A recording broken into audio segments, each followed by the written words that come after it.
Di bagian pedalaman Pulau Kalimantan, jauh dari pusat kota dan jalan-jalan yang ramai, terdapat wilayah yang selama berabad-abad menjadi rumah bagi masyarakat yang kehidupannya sangat dekat dengan hutan, sungai, dan pegunungan. Disinilah masyarakat Murut mempertahankan kehidupan dan kebudayaan mereka. Murut merupakan salah satu kelompok masyarakat pribumi penting di Sabah, Malaysia. Pemerintah Sabah menyebut Murut sebagai kelompok etnis pribumi terbesar ketiga di Sabah, dengan banyak subkelompok yang tersebar di kawasan pedalaman utara Borneo. Bagi orang luar, kehidupan di pedalaman mungkin terlihat sederhana, tetapi jika kita melihat lebih dekat, kehidupan masyarakat Murut menyimpan kisah yang jauh lebih dalam. Mereka memiliki bahasa sendiri, mereka memiliki rumah panjang, mereka memiliki musik dan tarian tradisional. Mereka memiliki pakaian adat yang dihiasi berbagai ornamen. Mereka memiliki pengetahuan tentang hutan yang diwariskan dari generasi ke generasi. Dan mereka memiliki sejarah yang pernah diwarnai oleh peperangan antar kelompok dan tradisi pengambilan kepala yang kini telah lama ditinggalkan. Namun kisah Murut bukan hanya tentang masa lalu. Hari ini, mereka hidup di antara dua dunia. Di satu sisi terdapat warisan leluhur yang telah berlangsung selama ratusan tahun. Di sisi lain terdapat sekolah, jalan raya, kendaraan, telepon pintar, internet, pekerjaan modern, dan kehidupan kota.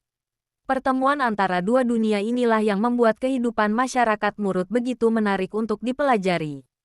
Karena di balik modernisasi Sabah, masih terdapat masyarakat yang berusaha menjaga hubungan dengan tanah leluhur dan mempertahankan identitas budaya mereka.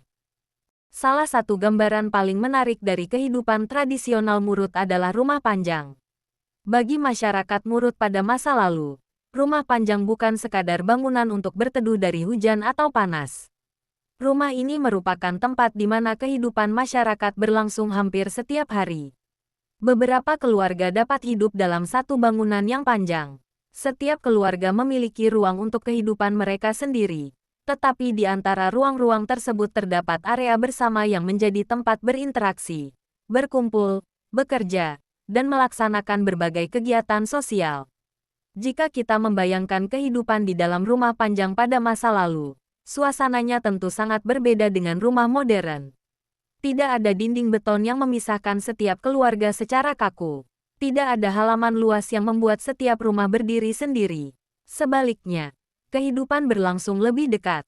Anak-anak dapat bermain bersama. Orang-orang dewasa bekerja sambil berbincang. Para orang tua duduk dan menceritakan kisah-kisah masa lalu. Sementara generasi muda mendengarkan dan perlahan memahami sejarah keluarga mereka.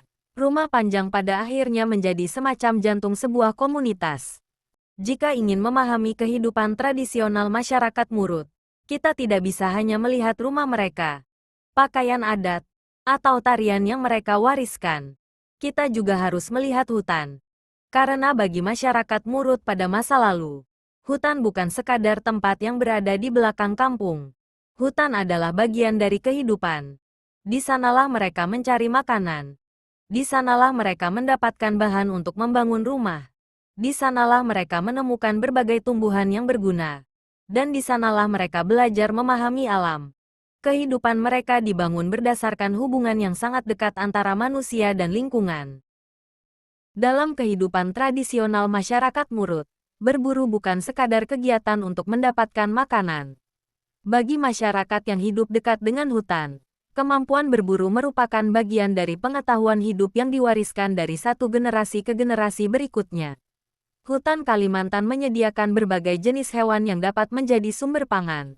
Namun untuk mendapatkan hasil buruan, seseorang tidak cukup hanya memiliki keberanian. Ia harus mengenal hutan, ia harus memahami perilaku hewan, ia harus mengetahui medan, dan yang paling penting, ia harus mampu bergerak dengan tenang. Bayangkan seseorang berjalan memasuki hutan pada pagi hari. Udara masih lembab, tanah dipenuhi daun-daun yang jatuh. Cahaya matahari hanya masuk melalui celah pepohonan. Di kejauhan terdengar suara burung. Sesekali terdengar suara ranting patah. Bagi orang yang tidak terbiasa, semua suara itu mungkin terdengar sama. Namun bagi seorang pemburu yang berpengalaman, setiap suara dapat memberikan petunjuk. Suara burung tertentu mungkin menunjukkan keberadaan sumber makanan. Jejak di tanah dapat menunjukkan bahwa seekor hewan baru saja melewati tempat tersebut. Ranting yang patah dapat memberikan tanda bahwa ada sesuatu yang bergerak di sekitar. Hutan seolah-olah berbicara, dan pemburu harus belajar mendengarkannya. Masa lalu yang penuh konflik. Jika membicarakan Murut, ada satu bagian sejarah yang sering menjadi perhatian, yaitu tradisi headhunting. Pada masa lalu, beberapa kelompok masyarakat Murut terlibat dalam konflik antar kelompok dan praktik pengambilan kepala musuh. Namun penting untuk memahami tradisi ini dalam konteks sejarahnya. Praktik tersebut tidak dapat disederhanakan sebagai sekadar tindakan kekerasan tanpa makna. Dalam masyarakat tradisional, konflik antar kelompok dapat berkaitan dengan kehormatan, pembalasan, perlindungan wilayah, status sosial, serta kepercayaan spiritual. Kepala musuh yang diambil dalam konflik tertentu juga dapat memiliki makna simbolis dalam sistem kepercayaan masa lalu. Tetapi dunia Murut kemudian mengalami perubahan besar. Pengaruh pemerintahan modern, agama, perdagangan, pendidikan, dan hukum menyebabkan praktik tersebut akhirnya ditinggalkan. Hari ini, headhunting adalah bagian dari sejarah, bukan praktik kehidupan masyarakat Murut modern. Karena itu, ketika membahas Murut, penting untuk melihat mereka bukan hanya melalui gambaran masa lalu yang ekstrim, tetapi juga sebagai masyarakat yang terus berubah. Kepercayaan dan dunia spiritual. Sebelum masuknya agama-agama besar, masyarakat Murut memiliki sistem kepercayaan tradisional yang sangat erat dengan alam.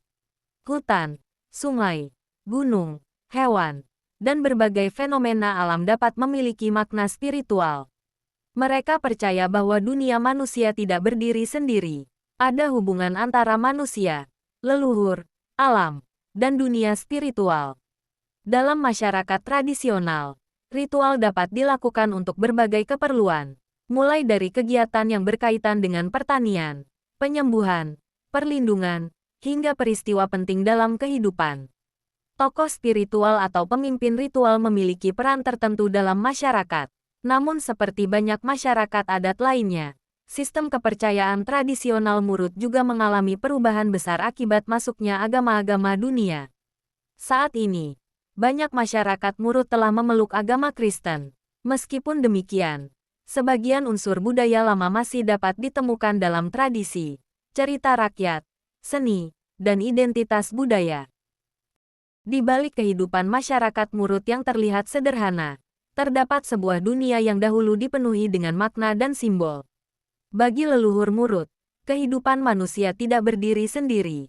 Manusia merupakan bagian dari lingkungan yang lebih luas, bersama hutan, sungai, gunung, hewan, tumbuhan, leluhur, dan kekuatan-kekuatan yang tidak selalu dapat dilihat oleh mata. Karena itu, alam bukan sekadar tempat untuk mencari makanan. Hutan memiliki kehidupan, sungai memiliki peran, gunung memiliki makna, dan berbagai peristiwa alam dapat ditafsirkan melalui pengetahuan serta kepercayaan yang diwariskan dari generasi sebelumnya. Inilah yang membuat kehidupan spiritual masyarakat Murut begitu menarik untuk dipahami. Alam yang dipenuhi makna. Bayangkan seseorang Murut pada masa lalu memasuki hutan seorang diri. Ia tidak hanya membawa peralatan untuk berburu atau mencari hasil hutan. Ia juga membawa pengetahuan yang telah diajarkan oleh orang-orang tua. Ia tahu tempat mana yang biasa dilewati. Ia mengenali tumbuhan tertentu. Ia memahami suara burung. Ia mengetahui sungai mana yang aman. Dan ia juga mengetahui bahwa ada tempat-tempat tertentu yang dianggap memiliki makna khusus. Dalam pandangan tradisional, manusia tidak selalu menjadi pusat dari segala sesuatu. Ada kekuatan alam yang harus dihormati. Ada aturan yang harus dipatuhi. Dan ada tindakan tertentu yang tidak boleh dilakukan sembarangan. Dengan demikian, kepercayaan spiritual juga berfungsi sebagai cara untuk mengatur hubungan manusia dengan lingkungannya. Selain kehidupan yang dekat dengan hutan, sungai, dan pegunungan, masyarakat Murut juga memiliki warisan seni yang tidak kalah menarik, yaitu musik tradisional. Bagi masyarakat Murut, musik bukan hanya sesuatu yang dimainkan untuk mengisi waktu luang. Musik dapat menjadi bagian dari perayaan, bagian dari tarian, bagian dari kegiatan masyarakat, dan yang paling penting, musik menjadi salah satu cara untuk menjaga ingatan budaya.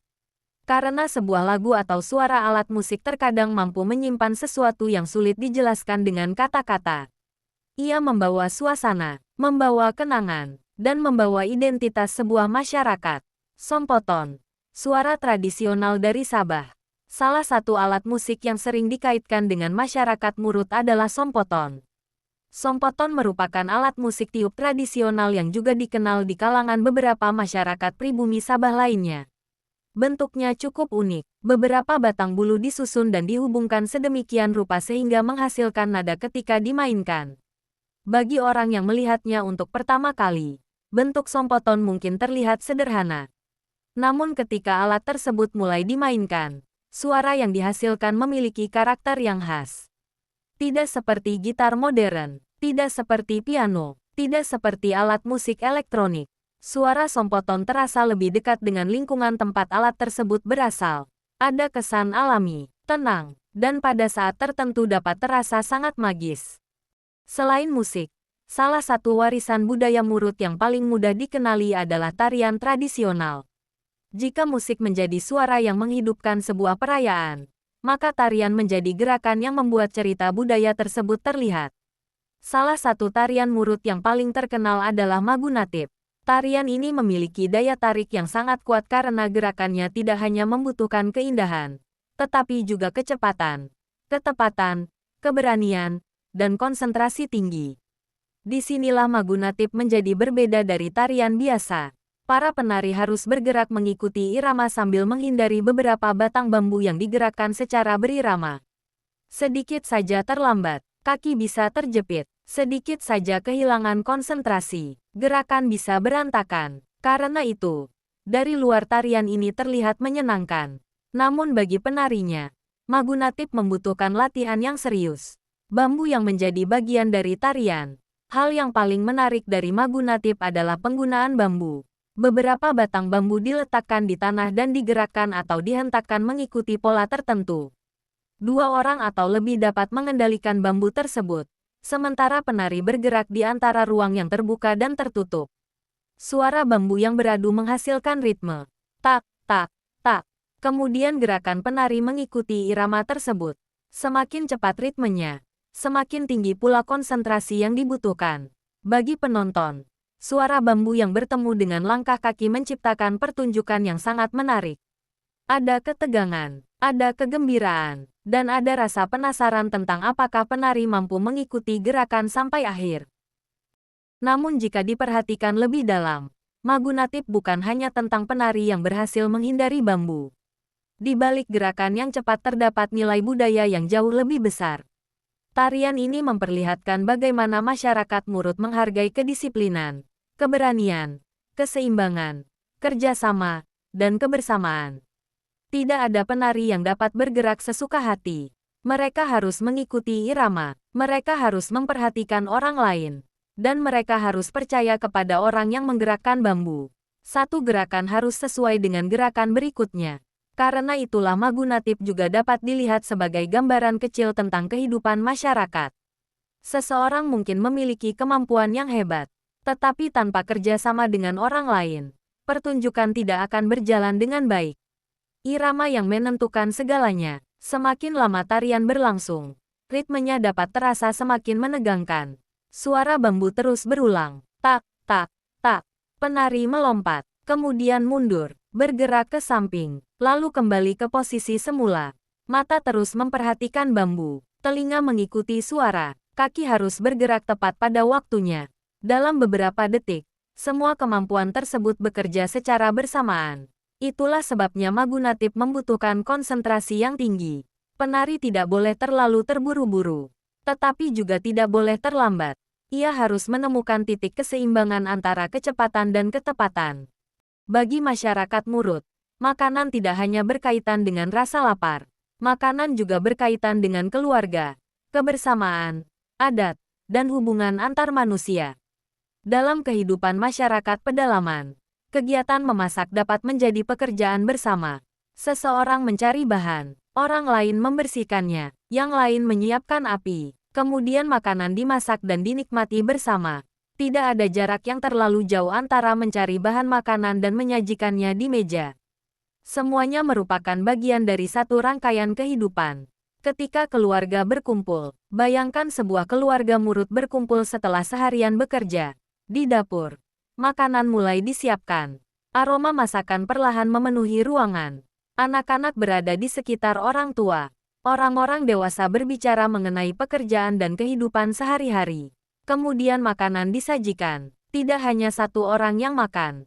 Mereka makan bersama. Dalam suasana seperti itu, makanan menjadi lebih dari sekadar kebutuhan tubuh. Ia menjadi kesempatan untuk berbicara, untuk bertukar cerita, untuk mempererat hubungan keluarga, dan untuk menjaga kebiasaan yang telah dilakukan oleh generasi sebelumnya. Makanan dalam acara adat. Makanan juga memiliki tempat penting dalam berbagai kegiatan masyarakat. Ketika ada perayaan, jumlah makanan yang disiapkan dapat lebih banyak. Ketika ada keluarga yang berkumpul, berbagai hidangan dapat disajikan. Dan ketika masyarakat mengadakan kegiatan budaya, makanan tradisional dapat menjadi bagian dari suasana. Pada saat seperti itu, memasak bukan lagi pekerjaan satu keluarga. Masyarakat dapat saling membantu. Ada yang membawa bahan, ada yang memasak, ada yang menyiapkan tempat, dan ada yang menyambut tamu. Kegiatan tersebut memperlihatkan nilai gotong royong yang masih menjadi bagian penting dalam kehidupan komunitas. Jika ingin mengetahui masa depan sebuah budaya, mungkin kita tidak perlu melihat bangunan tradisional atau pakaian adatnya. Kita hanya perlu melihat anak-anaknya. Di tangan merekalah sebuah bahasa akan terus digunakan atau perlahan menghilang. Di kaki merekalah sebuah tarian akan terus ditampilkan atau berhenti menjadi kenangan. Dan melalui ingatan merekalah cerita tentang leluhur akan diteruskan atau terlupakan. Bagi masyarakat Murut, perubahan kehidupan anak-anak merupakan salah satu bagian paling menarik dari perjalanan budaya mereka. Masa kecil di dekat alam. Pada masa lalu, masa kecil anak-anak Murut sangat dekat dengan lingkungan. Hutan bukan sesuatu yang jauh. Sungai bukan sekadar tempat yang dilihat dari kejauhan. Dan ladang bukan hanya tempat orang dewasa bekerja. Semuanya menjadi bagian dari kehidupan sehari-hari. Anak-anak dapat bermain di sekitar rumah, mengikuti orang tua, mengenal jalan menuju sungai, melihat bagaimana makanan diperoleh, dan secara perlahan memahami lingkungan tempat mereka tinggal. Banyak pengetahuan yang mereka dapatkan bukan melalui pelajaran formal, tetapi melalui pengalaman langsung. Belajar dari orang tua. Seorang anak mungkin melihat ayahnya pergi ke hutan. Ia memperhatikan bagaimana ayahnya memilih jalur, bagaimana mengenali jejak, bagaimana menggunakan peralatan, dan bagaimana bersikap ketika berada di alam. Sementara dari ibunya, seorang anak dapat belajar mengenai makanan, tanaman, pekerjaan rumah, dan berbagai keterampilan kehidupan sehari-hari. Tidak ada ruang kelas, tidak ada papan tulis. Tetapi proses belajar tetap berlangsung. Anak-anak mengamati, kemudian mencoba, kadang melakukan kesalahan, lalu belajar memperbaikinya. Dengan cara seperti itulah pengetahuan berpindah dari satu generasi ke generasi berikutnya. Dunia Murut hari ini tidak lagi sama dengan dunia yang dijalani oleh leluhur mereka. Dalam beberapa generasi saja, perubahan telah berlangsung begitu cepat. Jalan yang dahulu sulit dilalui kini menghubungkan banyak wilayah pedalaman dengan pusat permukiman. Kendaraan dapat membawa orang dan barang ke tempat yang sebelumnya hanya dapat dicapai melalui jalur sungai atau perjalanan panjang. Telepon seluler membuat masyarakat dapat berkomunikasi dengan keluarga yang berada jauh. Internet membuka akses terhadap informasi dari seluruh dunia. Dan sekolah membawa anak-anak Murut ke dalam sistem pendidikan modern. Semua perubahan tersebut telah memberikan banyak manfaat. Namun di balik kemudahan itu, muncul sebuah pertanyaan besar. Bagaimana sebuah masyarakat dapat bergerak maju tanpa kehilangan akar budayanya? Jalan raya yang membuka dunia. Bagi masyarakat pedalaman, pembangunan jalan memiliki arti yang sangat besar. Jalan bukan hanya sekadar jalur kendaraan.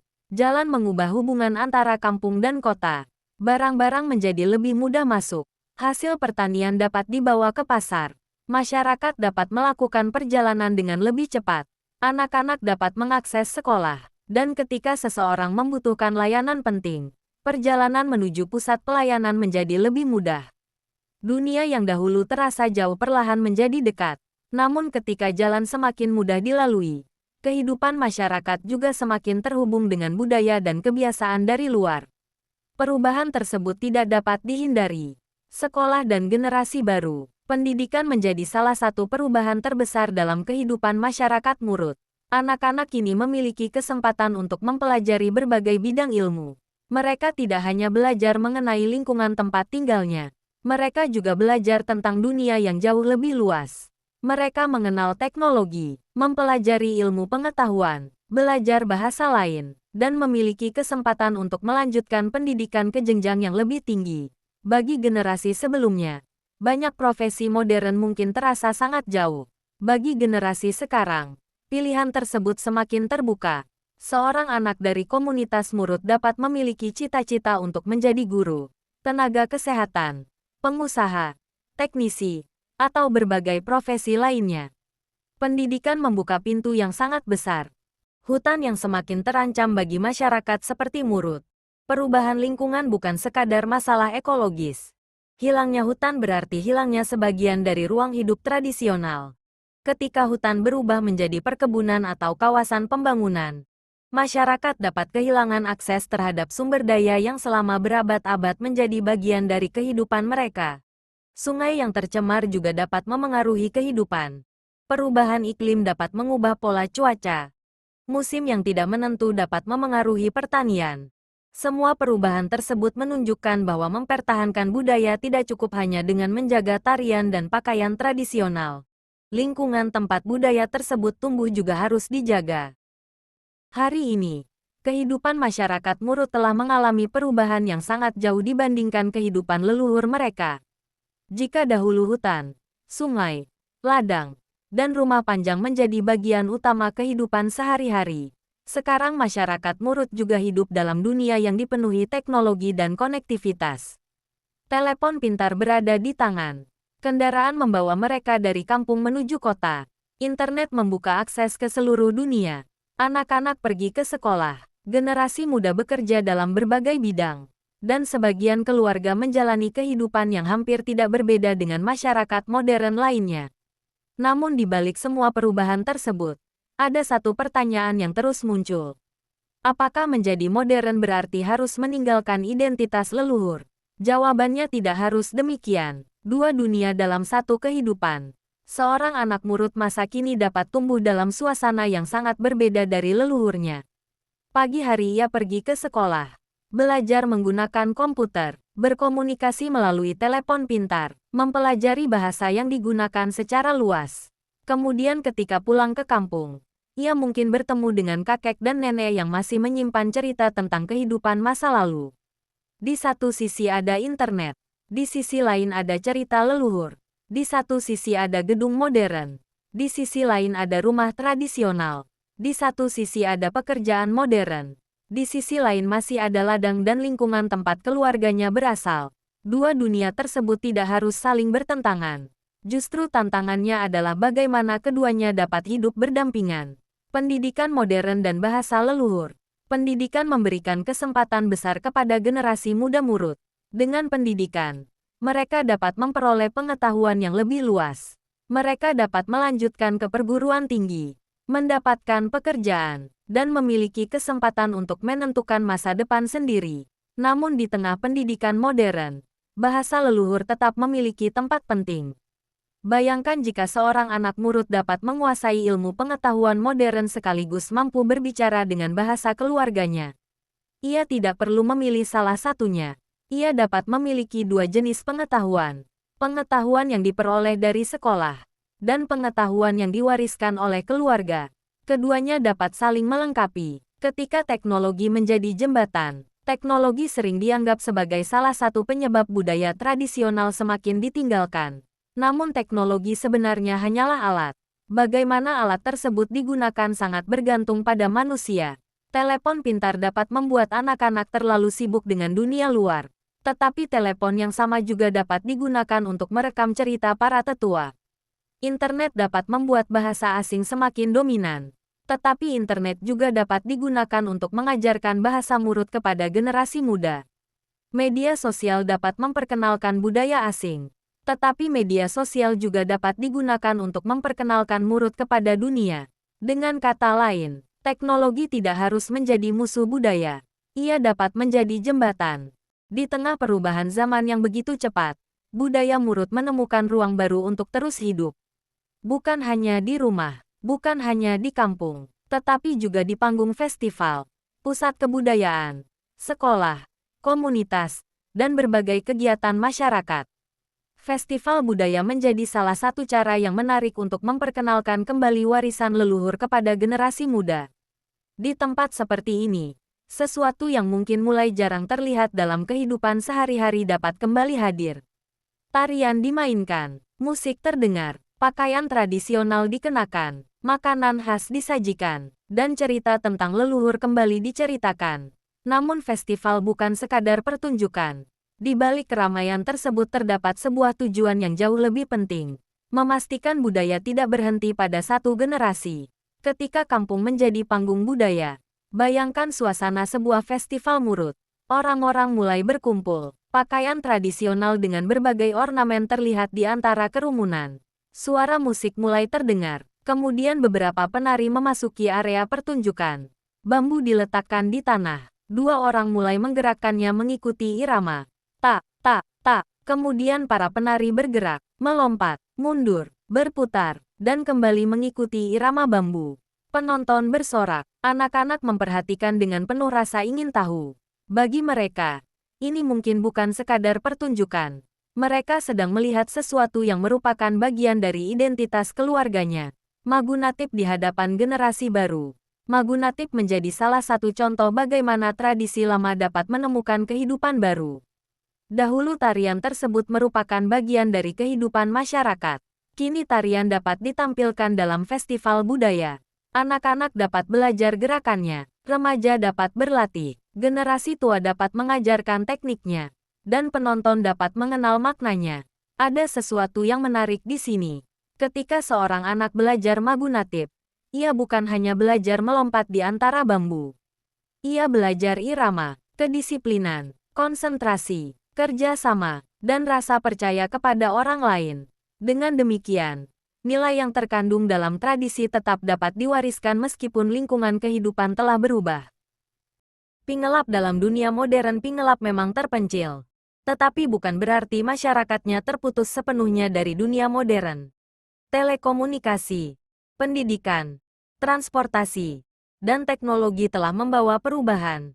Sebagian penduduk juga tinggal atau bekerja di luar atol. Hal ini menciptakan sebuah tantangan baru. Bagaimana masyarakat dapat menerima kemajuan tanpa kehilangan identitas? Anak-anak membutuhkan pendidikan modern. Masyarakat membutuhkan akses terhadap layanan kesehatan. Mereka membutuhkan transportasi dan komunikasi.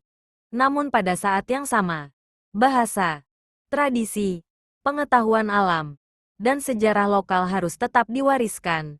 Inilah dilema yang dihadapi banyak komunitas kecil di dunia. Bukan sekadar pulau orang buta warna. Julukan Island of the Colorblind memang terdengar sangat menarik. Namun ada risiko ketika sebuah masyarakat hanya dikenal berdasarkan satu kondisi medis. Pingelap bukan sekadar pulau tempat orang tidak dapat melihat warna.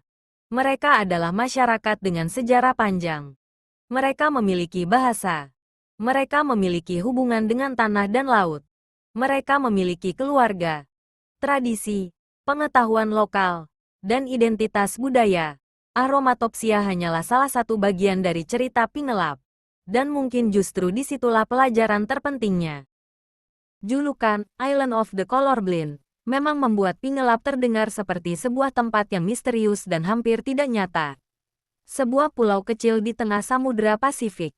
Sebuah masyarakat dengan prevalensi akromatopsia yang jauh lebih tinggi daripada populasi dunia pada umumnya. Dan sebuah sejarah genetika yang membuat para ilmuwan datang untuk mempelajarinya.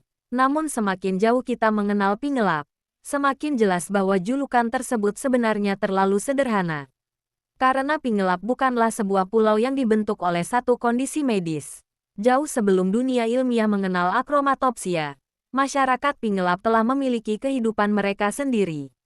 Mereka telah lahir di sana, tumbuh di sana, mencari makanan dari laut, menanam tanaman, membangun keluarga, menceritakan sejarah, dan mewariskan bahasa dari satu generasi ke generasi berikutnya. Di balik istilah buta warna, ketika mendengar istilah buta warna, banyak orang mungkin membayangkan seseorang yang hanya kesulitan membedakan warna tertentu. Namun akromatopsia jauh lebih kompleks. Kondisi ini dapat menyebabkan gangguan berat terhadap penglihatan warna, sensitivitas terhadap cahaya, serta penurunan ketajaman penglihatan. Karena itu, pengalaman seseorang dengan akromatopsia tidak sekadar seperti melihat warna merah sebagai warna lain. Dunia visual mereka dapat benar-benar berbeda. Tetapi bahkan kondisi tersebut tetap hanya merupakan satu bagian dari kehidupan seseorang. Seseorang tidak berhenti menjadi anak hanya karena memiliki akromatopsia. Tidak berhenti menjadi orang tua. Tidak berhenti menjadi saudara. Tidak berhenti menjadi bagian dari masyarakat. Dan tidak kehilangan identitas budayanya. Mereka tetap memiliki kehidupan sehari-hari. Bayangkan seorang anak pingelap yang lahir dengan kondisi tersebut. Ia mungkin tumbuh di sebuah rumah sederhana. Ia bermain bersama anak-anak lain. Ia mendengar bahasa keluarganya. Ia belajar tentang laut. Ia mengenal tumbuhan di sekitar rumah. Ia mendengar cerita dari orang tua dan kakek neneknya. Ketika dewasa, ia mungkin memiliki pekerjaan, keluarga, dan tanggung jawab sendiri. Tidak ada satu bagian dari kehidupannya yang dapat dijelaskan hanya dengan kata buta warna. Karena manusia selalu lebih kompleks daripada kondisi biologisnya. Ketika dunia terlihat berbeda, bagi kebanyakan manusia, warna adalah bagian penting dari pengalaman hidup. Hijau berarti pepohonan, biru berarti laut, merah berarti bunga, kuning berarti matahari. Tetapi bagi sebagian masyarakat pingelap yang mengalami akromatopsia, dunia dapat terlihat sangat berbeda. Namun berbeda bukan berarti lebih buruk dalam segala hal. Manusia selalu memiliki kemampuan untuk beradaptasi. Ketika satu indera memiliki keterbatasan, pengalaman hidup dapat membentuk cara lain dalam memahami lingkungan. Dan masyarakat pingelap telah menjalani kehidupan mereka selama generasi demi generasi. Mereka tidak hidup dalam dunia tanpa warna, yang kosong. Mereka hidup dalam dunia yang memiliki suara, tekstur, cahaya, bayangan, aroma, rasa, hubungan sosial, dan kenangan. Pingelap adalah salah satu tempat paling unik di Samudra Pasifik. Dari kejauhan, atol kecil ini mungkin terlihat seperti pulau tropis biasa. Laut biru mengelilinginya, pohon kelapa tumbuh di daratan, dan kehidupan masyarakat berjalan dalam sebuah komunitas kecil yang jauh dari hiruk-pikuk kota besar. Namun di balik pemandangan tersebut tersimpan sebuah sejarah manusia yang luar biasa. Sekitar tahun 1775, sebuah topan dahsyat menghantam Pingelap dan menyebabkan kehancuran besar. Populasi yang tersisa kemudian membangun kembali kehidupan mereka dari jumlah yang sangat kecil. Berabad-abad kemudian, sejarah tersebut meninggalkan jejak yang dapat dilihat dalam struktur genetik masyarakatnya. Salah satunya adalah tingginya prevalensi akromatopsia, kondisi langka yang memengaruhi penglihatan warna, sensitivitas terhadap cahaya, dan ketajaman penglihatan. Peristiwa yang dahulu merupakan tragedi bagi masyarakat Pingelap akhirnya menjadi perhatian dunia ilmiah. Para peneliti mempelajari bagaimana sebuah perubahan besar dalam jumlah populasi dapat memengaruhi frekuensi variasi genetik dari satu generasi ke generasi berikutnya. Namun Pingelap tidak boleh hanya dikenang karena genetika. Di balik istilah Island of the Colorblind, terdapat manusia nyata dengan kehidupan yang jauh lebih luas. Mereka memiliki bahasa, mereka memiliki keluarga, mereka memiliki sejarah, mereka memiliki pengetahuan tentang laut dan daratan, mereka memiliki tradisi, dan mereka memiliki hubungan dengan lingkungan yang telah dibangun selama banyak generasi. Mereka juga menghadapi persoalan dunia modern, perubahan iklim, ancaman terhadap sumber air, perubahan ekosistem laut, modernisasi, perpindahan generasi muda, dan tantangan mempertahankan bahasa serta identitas budaya. Semua itu menunjukkan bahwa kehidupan di Pingelap bukanlah kisah masa lalu. Ia adalah kisah tentang masyarakat yang terus beradaptasi. Lebih dari sekadar dunia tanpa warna. Mungkin bagian paling menarik dari Pingelap bukanlah kenyataan bahwa sebagian masyarakatnya melihat dunia dengan cara yang berbeda, melainkan bagaimana mereka tetap menjalani kehidupan dalam dunia tersebut. Bagi seseorang dengan akromatopsia, matahari yang terlalu terang dapat menjadi tantangan. Namun laut tetap dapat didengar, angin tetap dapat dirasakan, makanan tetap dapat dinikmati, keluarga tetap menjadi tempat untuk pulang, bahasa tetap menjadi penghubung antar generasi, dan kenangan tetap memiliki makna. Karena kehidupan manusia tidak pernah hanya dibangun oleh warna. Kehidupan dibangun oleh pengalaman, oleh hubungan, oleh ingatan, oleh budaya, dan oleh kemampuan manusia untuk beradaptasi.